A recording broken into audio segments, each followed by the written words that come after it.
2009 was not a good year to be a colt, but it was a great year to be a filly, as they dominated some of the biggest races in America and swept the highest honors at the Eclipse Awards. And by they, I only really mean two horses, who were truly leagues above anything else running at the time. Rachel Alexandra, the 2009 Horse of the Year, and Zenyatta, the older mare, who won 19 straight races. Since that year, everyone has wanted these two to race against each other. Oaklawn even tried to make a $5 million running of the Apple Blossom Handicap just to get these two together. But alas, they never met. But today, we'll get the next best thing. A simulated horse race where these two will run to the bitter end and see who would win. Standing 16 hands, sired by Megdaglia d'Oro by Lotto Kim out of El Prado, I give you Rachel Alexandra the Great. Rachel Alexandra was far from the greatest 2-year-old or 4-year-old, but when she was a 3-year-old filly, she was invincible. She liked to stay, as Tom Durkin would put it, a cool and calculated second. Then, she'd pass the only horse in front of her and run away from the pack. But she wasn't afraid to go to the lead and run her opponents off their feet, or even go from last to first before winning by 19 lengths. Although, that race only had 3 horses in it. Typically, she'd always be near the lead and take whatever the other frontrunners had to throw at her and still have something left. And this winning strategy took her to the top of horse racing, becoming the first filly to win the Preakness Stakes in 85 years, and the second filly ever to win the Haskell and the Woodward Stakes. And that doesn't even include her 20-length victory in the Kentucky Oaks or her 19-length victory in the Mother Goose, and of course, her Horse of the Year honor. Truly a spectacular 3-year-old season, although she never came close to replicating that dominance in any other year. But during that legendary season, she defeated many major horses.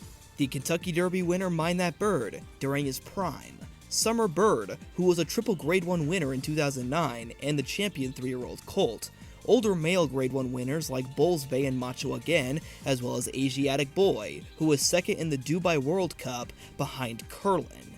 Overall, at her peak, if Rachel Alexandra was in second place following the frontrunner, you were screwed. She could run fast and could fight to the bitter end, although her peak of dominance was significantly shorter than her next opponent. Standing an incredible 17 two-hands, sired by Street Cry by Vertigineux out of Machiavellian, it's the one, the only, Queen Z, Zenyatta. Zenyatta was defined by just a couple of things, but they made her larger than life, which is saying a lot. She was tall, almost undefeated, and she was a closer. Who needs versatility when you can do one thing and make it work nearly every time?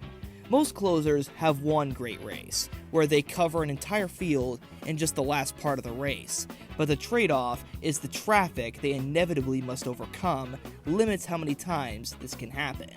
So it's very hard to make closing, especially deep closing, a foolproof strategy. But Zenyatta came closer to perfecting the art than almost any other horse. Granted, there are a few interesting nuances to her success as a closer besides her long legs. In 17 of her 20 races, she ran on synthetic polytrack, a surface she was said to despise. Despite not desiring to work on the surface, polytrack was noted for its preference to closers, thanks to it more resembling turf rather than dirt. In the long run, it definitely aided her and was also the source of her limited competition in the majority of her races. But on the other hand, the few times she did race on dirt, she was still able to pull off incredible things. Most impressively and ironically was in her lone defeat in the 2010 Breeders' Cup Classic, navigating a jam-packed 12-horse field and only losing by a head. One more stride or move 1 second sooner, and she would have won. Regardless of that one race, she achieved an incredible amount in her long career. She won 19 consecutive races, still to date one of the greatest winning streaks of all time, and despite losing the honor in 2009, she won Horse of the Year in 2010 at the age of 6, as well as 3 Champion Older Mare Awards, only ever equaled by Aziri. Although she did dodge plenty of competition, staying in California, when push came to shove, she did end up beating the best of her generation, defeating Summer Bird just as Rachel did, Ginger Punch, the champion older mare the year before Zenyatta, Preakness winner and champion 3-year-old, Lookin' at Lucky, and also, she did technically defeat more Grade 1 winners than Rachel Alexandra, and also was a much more consistent horse for a longer period of time than Rachel. Overall, Zenyatta was a horse who did one thing every race, but did it so good almost no one could beat her. She did benefit from track surface and isolated competition in the majority of her races, but was still able to face the best of her generation at least once, validating her claim as one of the best female racehorses of all time. And with that, let's get down to the race, the conditions of which are going to be very important. It'll be 1 mile and 3/16 at Churchill Downs, a distance long enough for Zenyatta to close into, and short enough for Rachel to sustain, and at a track that both horses have shown success at. This will be a race between a 5-year-old Zenyatta and a 3-year-old Rachel Alexandra, not a replica of the 2010 Apple Blossom Handicap that never was. We want these horses at their peaks. And lastly, we'll have these horses' greatest opponents together to fill out the remainder of this field. So let's get to the post parade. Number 1 is Summer Bird, the champion 3-year-old colt of 2009, but also had the displeasure of being defeated by both Zenyatta and Rachel Alexandra that year. Number 2 needs no introduction, the first of the 2 leading ladies, Rachel Alexandra. Number 3, Blame, a somewhat infamous horse for handing Zenyatta her lone defeat in the 2010 Breeders' Cup Classic. And speak of the devil, number 4 is Zenyatta, the other feuding lady in this race, also needs no introduction. Number 5, Lookin' at Lucky, the champion 3-year-old colt of 2010, won the Preakness Stakes but was handily beaten by Zenyatta in the Breeders' Cup Classic. Number 6, Quality Road, almost ran against Zenyatta twice but freaked out in the 2009 Breeders' Cup Classic, had a chance to run against her again in the 2010 Breeders' Cup Classic, but didn't run his race. Number 7, Musket Man, another horse who lost to both Rachel Alexandra and Zenyatta. He first lost to Rachel Alexandra in the Preakness Stakes, and then the following year, finished behind Zenyatta in the Classic. Number 8, Mind That Bird, the 50-1 upset winner of the 2009 Kentucky Derby, then lost to Rachel in the Preakness Stakes, and then later that year, lost to Zenyatta in the 2009 Breeders' Cup Classic. And lastly, number 9, Macho Again, the winner of the Stephen Foster Handicap, gave Rachel Alexandra a real scare in the Woodward Stakes, but just missed.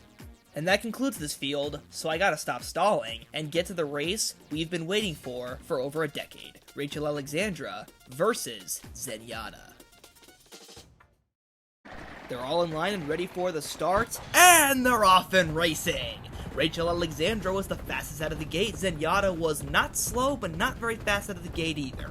Quality Road on the outside is going to mount a challenge to Rachel. On the inside of her, it's Summer Bird, only half a length behind her. Quality Road now going to lead them by 2 lengths, so Quality Road is going to set the pace. Rachel Alexandra right behind in second. Then it will be Summer Bird in third. Then it's Lookin' at Lucky, followed then 3/4 of a length to Blame. And then after Blame, it's another 3 lengths back to Zenyatta. And the trailers are going to be Musket Man, Macho Again, and Mind That Bird. Zenyatta moving a little bit earlier than expected. She seems to be locked on Rachel Alexandra and has now moved into 5th position, only about 5 lengths off the leaders. It's Quality Road just in front by 3/4 of a length, with Rachel Alexandra in second. Then it's a neck to Summer Bird, and then it's Lookin' at Lucky, another half a length behind Zenyatta, just in front of Blame in 5th as we continue down the back stretch. Zenyatta eyeing Calvin Burrell and Rachel Alexandra. Calvin looks behind to see Mike Smith and Zenyatta right behind as we're now rounding the far turn. It is Summer Bird and Quality Road now head and head for the lead, but here goes Rachel Alexandra.